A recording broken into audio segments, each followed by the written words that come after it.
وادی چترال صوبہ خیبر پختونخوا میں دریائے کنہار کے مغرب میں واقع ہے۔ یہ وادی ہندو کش کے بے پناہ پہاڑی سلسلے سے گھری ہوئی ہے جو سطح سمندر سے 7709 میٹر بلند ہے۔ چترال کیلاش وادی کی وجہ سے زیادہ مشہور ہے، جہاں پاکستان کی اقلیت اپنی یونانی ثقافت کی تبلیغ کرتی ہے۔ وادی چترال کا دورہ کرنے کا بہترین وقت اپریل سے اکتوبر تک ہے، جب آپ کو بہت سارے رنگ اور پھل ملتے ہیں۔ چترال اب ہوائی سفر کے ذریعے بھی پہنچ سکتے ہیں، کیونکہ اسلام آباد سے چترال روزانہ فلائٹ آپریشن ہوتا ہے۔ آج کی ویڈیو میں ہم آپ کو چترال کی 10 مشہور جگہوں کے بارے میں بتائیں گے۔ اس سے پہلے آپ Tanveer Rajput T V channel کو سبسکرائب کر کے گھنٹی کے بٹن کو دبا دیں، شکریہ۔ نمبر 1، ترچمیر۔ ترچمیر کوہ ہندو کش پہاڑی سلسلے میں بھی بلند ترین مقام ہے۔ یہ تقریباً 7708 میٹر کی بلندی پر ہے۔ مزید یہ کہ جو کبھی بھی چترال وادی کا دورہ کرتا ہے اسے اس چوٹی پر صبح اور شام کا مشاہدہ کرنا چاہیے۔ Number 2، Chitral museum. Chitral museum واقعی اپنے آباء و اجداد کے فن کا ایک محافظ ہے جو آنے والی نسل کے لیے چھوڑ دیا گیا ہے۔ یہ میوزیم 8 جولائی 2010 کو بنایا گیا تھا اور اس کا بنیادی خیال سیاحوں کے لیے ثقافتی ورثے کو برقرار رکھنا تھا۔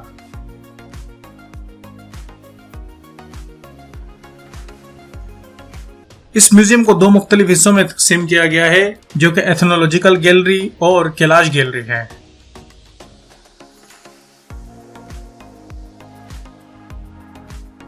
نمبر 3، شاہی مسجد۔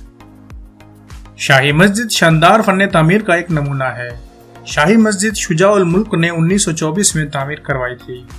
شجاع الملک چترال کا مہتر تھا، یعنی شجاع الملک 1895 سے 1936 تک چترال کا حکمران تھا۔ مسجد کی عمارت واقعی میں خالص سفید سنگ مرمر اور کندہ کاری کے ساتھ فن تعمیر کا ایک حیرت انگیز نمونہ ہے۔ آپ جب بھی چترال وادی جائیں تو شاہی مسجد کو وزٹ کرنا نہ بھولیں۔ نمبر 4، شاہی قلعہ۔ شاہی قلعہ یا چترال کا قلعہ 14ویں صدی میں راجہ نادر شاہ کی رہائش کے لیے بنایا گیا تھا۔ حال ہی میں اسے 1977 میں شاہ افضل دوم نے بحال کیا تھا۔ اب یہ قلعہ رسمی مہتر فتح الملک علی ناصر کی ذاتی ملکیت کے طور پر کام کر رہا ہے۔ نمبر 5، گرم چشمہ۔ گرم چشمہ چترال کا پسندیدہ اور مقبول مقام ہے۔ گرم چشمہ جیسا کہ نام سے بیان کیا گیا ہے، چشموں میں بھی گرم پانی فراہم کرتا ہے۔ عام طور پر تمام چشموں میں ٹھنڈا پانی آتا ہے، لیکن یہ اپنے طریقے سے منفرد ہے۔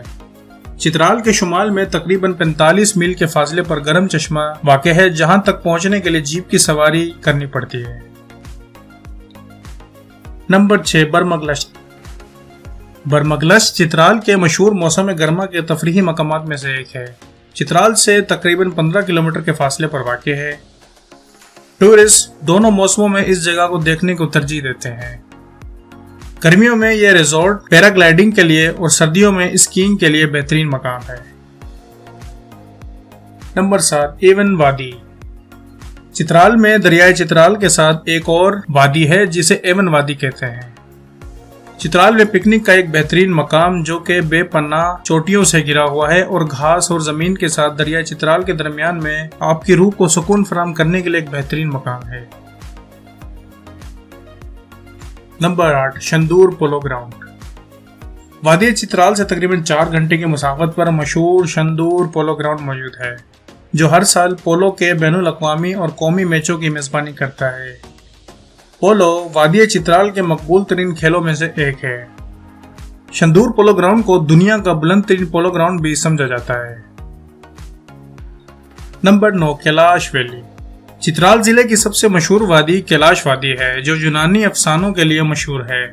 کیلاش کے لوگ پاکستان کی آبادی کی اقلیت میں آتے ہیں۔ بلا شبہ وادی کیلاش میں وہ فخر سے اپنی زندگی اپنے طریقے سے گزار رہے ہیں، اپنے مذہب پر آزادی سے عمل کر رہے ہیں۔ مزید برآں کیلاش ویلی چترال سے تقریباً 34 کلومیٹر دور جنوب میں واقع ہے۔ اس وادی کا دورہ کرنے کا بہترین وقت اپریل سے جولائی تک ہے، جب کیلاش لوگ اپنے 3 مختلف تہوار مناتے ہیں۔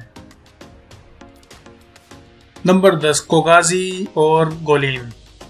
فہرست میں سب سے آخر میں کوغازی اور گولین ہیں، جو سیاحوں کے لیے قدرے نامعلوم ہیں لیکن چترال میں گھومنے کے لیے ایک لازمی جگہ ہے۔ یہ وادی چترال سے 14 کلومیٹر کے فاصلے پر واقع ہے۔ یہاں پر حیرت سے بھری ہوئی زمین اور پھلوں سے لدے لمبے درخت موجود ہیں۔ یہ تھے چترال وادی کے 10 دلکش اور مشہور مقامات۔ امید کرتے ہیں کہ آپ کو ویڈیو پسند آئی ہوگی۔ ویڈیو اچھی لگی تو اس ویڈیو کو لائک کریں اور کمنٹ کر کے اپنی رائے کا اظہار ضرور کریں۔ اللہ حافظ۔